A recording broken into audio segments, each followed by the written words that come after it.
வரகி பக்தர்கள் அனைவருக்கும் வணக்கம். இது நம்ம ஆதி வரகி யூடியூப் சேனல். வரகி அன்னையோட அருள் பரிபூர்ணமா எல்லாருக்குமே கிடைக்கணும்னு மனசார பிரார்த்தனை செஞ்சுக்கிட்டு நாம இந்த பதிவை ஆரம்பிக்கலாம்.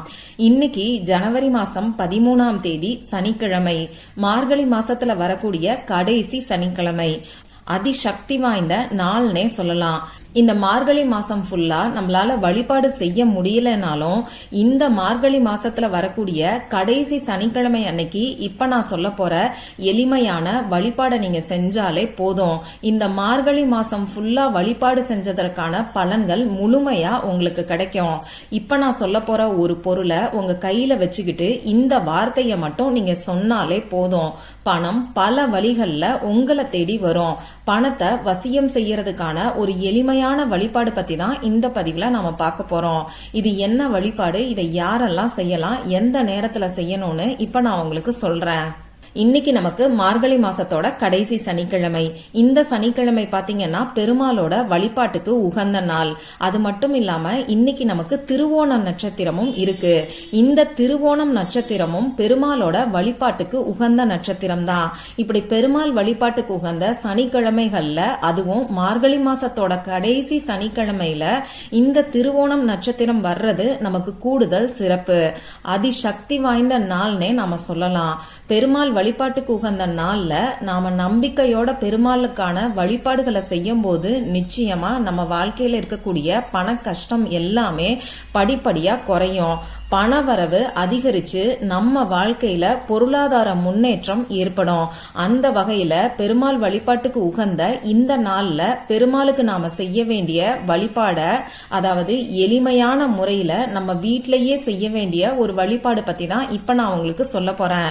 உங்களால இன்னைக்கு முடியும்னா பெருமாள் கோவிலுக்கு போய் வழிபாடுகளை செய்யுங்க. இப்படி பெருமாள் கோவிலுக்கு போய் வழிபாடுகளை செய்யறவங்களும், கோவிலுக்கு போக முடியாத சூழ்நிலை இருக்கிறவங்களும் வீட்டிலேயே இப்ப நான் சொல்ற மாதிரி எளிமையான வழிபாடை நீங்க செய்யுங்க. இந்த வீடியோல முழுக்க முழுக்க வழிபாடு சம்பந்தப்பட்ட ஒரு விஷயத்தை பத்தி தான் பார்க்க போறோம். ஆண்கள் பெண்கள் யாரு வேணாலும் இந்த வழிபாடை செய்யலாம். பெண்களுக்கு மாதவிடாய் சமயமாய் இருந்தா இந்த வழிபாடை செய்ய வேண்டாம். பிறப்பு தீட்டு இறப்பு தீட்டு இருக்கிறவங்களும் இந்த வழிபாடை செய்ய வேண்டாம். இன்னைக்கு நீங்க அசைவம் சாப்பிட்டு இருந்தீங்கன்னா இந்த வழிபாடை செய்ய வேண்டாம். இந்த வீடியோவை பாக்குறதுக்கு முன்னாடியே அசைவம் சாப்பிட்டு இருந்தீங்கன்னா ஒரு தடவை தலைக்கு குளிச்சுட்டு அதுக்கப்புறமா இந்த வழிபாடை நீங்க செய்யுங்க. இந்த வழிபாடை எந்த நேரத்துல செய்யணும்னு பாத்தீங்கன்னா இன்னைக்கு சாயங்காலம் 5 மணிக்கு மேல 8 மணிக்குள்ள நீங்க இந்த வழிபாடை செஞ்சு முடிச்சிருங்க. இதுக்கு தேவையான பொருட்கள் என்னன்னு பாத்தீங்கன்னா ஒரே ஒரு பிரியாணி இலை நமக்கு தேவைப்படும். நிறைய தாந்திரீக பரிகாரங்கள்ல நாம இந்த பிரியாணி இலைய பயன்படுத்துறோம். இந்த பிரியாணி இலைக்கு ஈர்ப்பு சக்தி அதிகம். இந்த பிரியாணி இலையில நாம எதை எழுதுறோமோ இந்த பிரியாணி இலைய நாம கையில வச்சுக்கிட்டு என்ன நினைக்கிறோமோ, எந்த வரத்தை கேட்கிறோமோ அது அப்படியே நமக்கு நடக்கும். அந்த வகையில பிரியாணி இலைய வச்சுதான் இந்த வழிபாடை நாம செய்ய போறோம். கருப்பு புள்ளிகள் இல்லாத கிளியாத பிரியாணி இலையா நீங்க பார்த்து எடுத்துக்கோங்க.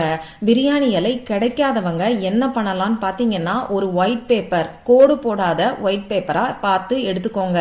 இப்ப நமக்கு எழுதுறதுக்கு பேனாவோ, ஸ்கெட்ச் பேனாவோ, மார்க்கரோ தேவைப்படும்.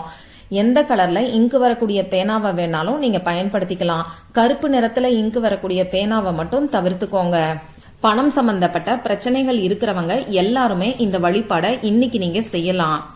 பணம் சம்பந்தப்பட்ட பிரச்சனைகள்னு சொல்லும் போது கடன் பிரச்சனை தீர்றதுக்காகவும், கொடுத்த பணம் திரும்பி வர்றதுக்காகவும், வேலையில சம்பள உயர்வு கிடைக்கிறதுக்காகவும், தொழில்ல வியாபாரத்துல லாபம் கிடைக்கிறதுக்காகவும், வீண் விரைய செலவுகள் குறையறதுக்காகவும், இப்படி பணம் சம்பந்தப்பட்ட பிரச்சனைகள் எல்லாத்துக்குமே இந்த பரிகாரத்தை நீங்க செய்யலாம்.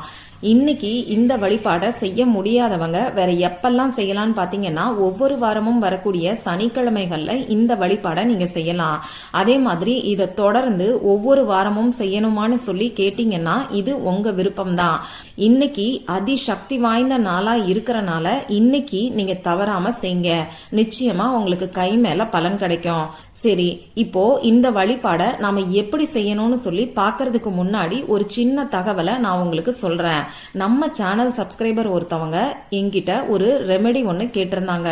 அதாவது வழுக்கை விழுந்த இடத்துல முடி முளைக்கிறதுக்கான பரிகாரம் பத்தி என்கிட்ட கேட்டிருந்தாங்க. அதுக்கான ஏஞ்சல் நம்பர் என்னன்னு நாம பார்த்துட்டு அதுக்கப்புறமா இந்த வழிபாட நாம பார்க்கலாம். அந்த நம்பர் இப்போ உங்களுக்கு ஸ்கிரீன்ல தெரியும். மொத்தம் 2 விதமான ஹீலிங் கோட்ஸை நான் உங்களுக்கு கொடுத்திருக்கேன். இதுல முதல்ல இருக்கக்கூடிய நம்பர் பாத்தீங்கன்னா இப்ப இருக்கக்கூடிய முடி நமக்கு கொட்டாம இருக்கும், அதாவது ஹேர் ஃபாலை நமக்கு கண்ட்ரோல் பண்ணும். அந்த நம்பரை இப்ப நான் உங்களுக்கு சொல்லி காமிக்கிறேன். 22761095. ரெண்டாவது ஏஞ்சல் நம்பர் எதுக்காகன்னு பாத்தீங்கன்னா வழுக்கை விழுந்த இடத்துலயும் நமக்கு முடி கொட்டி போய் அந்த இடத்துல முடி திருப்பி முளைக்கிறதுக்கான ஹீலிங் கோடு தான் அது. அந்த நம்பரை இப்ப நான் உங்களுக்கு சொல்லி காமிக்கிறேன். 214795. இப்போ இந்த 2 ஏஞ்சல் நம்பரையும் எப்படி பயன்படுத்தலாம்னு நான் உங்களுக்கு சொல்றேன். முதல்ல உங்க உடம்போட இடது பாகத்துல எங்க வேணாலும் நீங்க எழுதிக்கலாம். இடது கையில இடது கால்ல இப்படி எங்க வேணாலும் எந்த கலர் பேனாவை வேணாலும் நீங்க யூஸ் பண்ணி எழுதிக்கலாம். நான் இப்ப கொடுத்திருக்கிற ஆர்டர் மாதிரியே ஃபர்ஸ்ட் நம்பரை முதல்ல எழுதிட்டு ரெண்டாவது நம்பரை நீங்க ரெண்டாவதா எழுதிக்கோங்க.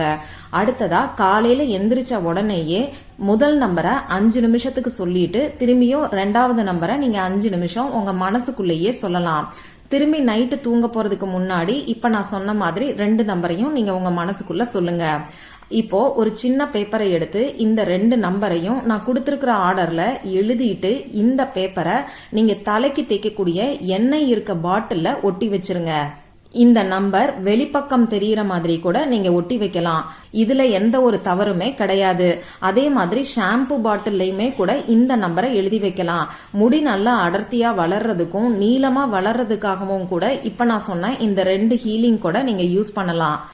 நமக்கு இருக்கக்கூடிய கஷ்டமும் தரித்திரமும் நீங்கி இந்த வருஷம் ஃபுல்லா பணவரவு அதிகரிக்கிறதுக்கு இன்னைக்கு நைட்டு தூங்கும் போது தலகாணிக்கடியில வச்சு தூங்க வேண்டிய ஒரு பொருளை பத்தி ஏற்கனவே ஒரு வீடியோ நான் உங்களுக்கு கொடுத்திருக்கேன்.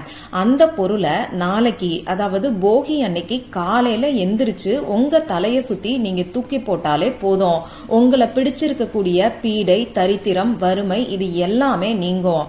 அந்த பொருள் என்னன்னு நீங்க தெரிஞ்சுக்கணும்னா அந்த வீடியோவோட லிங்க் நான் டிஸ்கிரிப்ஷன் பாக்ஸ்ல கொடுக்கறேன், மேல ஐகார்ட்லயும் கொடுக்கறேன், செக் பண்ணி பாருங்க.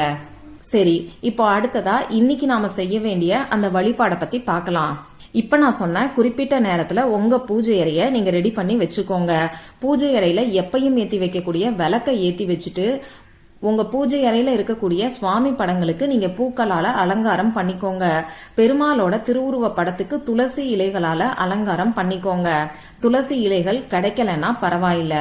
இப்போ நீங்க எடுத்து வச்சிருக்கக்கூடிய பிரியாணி இலையில நான் ஸ்கிரீன்ல கொடுத்திருக்கக்கூடிய மந்திரத்தை நீங்க எழுதுங்க. முதல்ல உங்க குலதெய்வத்துக்கிட்டையும் அடுத்ததா பெருமாள் கிட்டையும் மகாலட்சுமி தாயார் கிட்டையும் மனசார பிரார்த்தனை செஞ்சுக்கிட்டு இப்ப நான் கொடுத்திருக்கக்கூடிய மந்திரத்தை எழுதுங்க. நான் உங்களுக்கு இங்கிலீஷ்லயும் தமிழ்லயும் கொடுத்திருக்கேன், நானும் சொல்லி காமிக்கிறேன். ஓம் ஹ்ராம் ஹ்ரீம் க்ளீம் ஓம் நமோ ஸ்ரீ வெங்கடேசாய நமக. ஓம் ஹ்ராம் ஹ்ரீம் க்ளீம் ஓம் நமோ ஸ்ரீ வெங்கடேசாய நமக. ஓம் ஹ்ராம் ஹ்ரீம் க்ளீம் ஓம் நமோ ஸ்ரீ வெங்கடேசாய நமக. இதுதான் அந்த மந்திரம். இப்ப நான் ஸ்கிரீன்ல கொடுத்திருக்கிற மாதிரி தமிழ்லயோ அப்படி இல்லைன்னா இங்கிலீஷ்லயோ உங்களுக்கு எது கம்ஃபர்டபுளா இருக்கோ அந்த லாங்குவேஜ்ல நீங்க எடுத்து வச்சிருக்கக்கூடிய பிரியாணி இலையில இந்த மந்திரத்தை ஒரு முறை மட்டும் எழுதிக்கோங்க. கொஞ்சம் சின்ன சின்னதா எழுதினீங்கன்னா தாராளமா இடம் பத்தும். இதுக்கப்புறமா இந்த பிரியாணி இலைய உங்க கையில வச்சுக்கிட்டு இந்த மந்திரத்தை நீங்க 11 முறை சொல்லுங்க. திரும்பியும் ஒரு தடவை உங்களுக்கு பணவரவு அதிகரிக்கணும்னும் பணவரவு அதிகரிக்கிறதுக்கான வாய்ப்புகள் உங்களை தேடி வரணும்னும் உங்களுக்கு உழைப்புக்கேற்ற ஊதியம் கிடைக்கணும்னு பெருமாள் கிட்ட மனசார பிரார்த்தனை செஞ்சுக்கிட்டு உங்க வழிபாட நீங்க நிறைவு செஞ்சுக்கோங்க. இதுக்கப்புறமா இந்த பிரியாணி இலைய என்ன பண்ணணும்னு பாத்தீங்கன்னா பணம் வைக்கக்கூடிய எந்த இடத்துல வேணாலும் இந்த பிரியாணி இலைய நீங்க வச்சுக்கலாம். பணம் வைக்கக்கூடிய பர்ஸ்ல, பீரோல, இப்படி எந்த இடத்துல வேணாலும் நீங்க வச்சுக்கலாம். உங்க பூஜை அறையிலேயே கூட இத நீங்க வச்சுக்கலாம். இது உங்க விருப்பம்தான். இந்த பிரியாணி இலைய அடிக்கடி மாத்தணுங்கிற அவசியம் கிடையாது. இந்த பிரியாணி இலை கிழிஞ்சு போயிருச்சுனாலோ அப்படி இல்லைன்னா ஏதாவது டேமேஜ் ஆயிருச்சுனாலோ இந்த பிரியாணி இலைய எடுத்து எரிச்சிட்டு அந்த சாம்பலை உங்க வீட்டுக்கு வெளியில வந்து நீங்க ஊதி விட்டுருங்க. திரும்பி எழுதி வைக்கணுங்கிற அவசியமெல்லாம் கிடையாது. முழு நம்பிக்கையோட இப்ப நான் சொன்ன இந்த எளிமையான வழிபாட நீங்க இன்னைக்கு செய்யும் போது நிச்சயமா உங்களுக்கு பண வரவுல அதிரடியான மாற்றங்கள் ஏற்படும். நம்பிக்கையோட ட்ரை பண்ணி பார்த்துட்டு ரிசல்ட்டை மறக்காம எனக்கு ஷேர் பண்ணுங்க. இந்த பதிவுல உங்களுக்கு ஏதாவது சந்தேகம் இருந்ததுன்னா கமெண்ட் பாக்ஸ்ல கேளுங்க, அதை நான் உங்களுக்கு உடனே தெளிவுபடுத்துறேன். இந்த பதிவு உங்களுக்கு பிடிச்சிருந்தா லைக் பண்ணிட்டு உங்க ஃப்ரெண்ட்ஸ் அண்ட் ஃபேமிலி கூட ஷேர் பண்ணுங்க. இந்த மாதிரி அந்தந்த நாளுக்கும் நேரத்துக்கும் திதிக்கும் உரிய வழிபாடுகளையும் பரிகாரங்களையும் நீங்க மிஸ் பண்ணாம தெரிஞ்சுக்கிறதுக்கு நம்ம சேனலை மறக்காம சப்ஸ்கிரைப் பண்ணிட்டு பக்கத்துல இருக்கக்கூடிய பெல் ஐகானையும் பிரஸ் பண்ணிக்கோங்க. மற்றும் ஒரு பயனுள்ள பதிவுல நாம சந்திக்கலாம். நன்றி.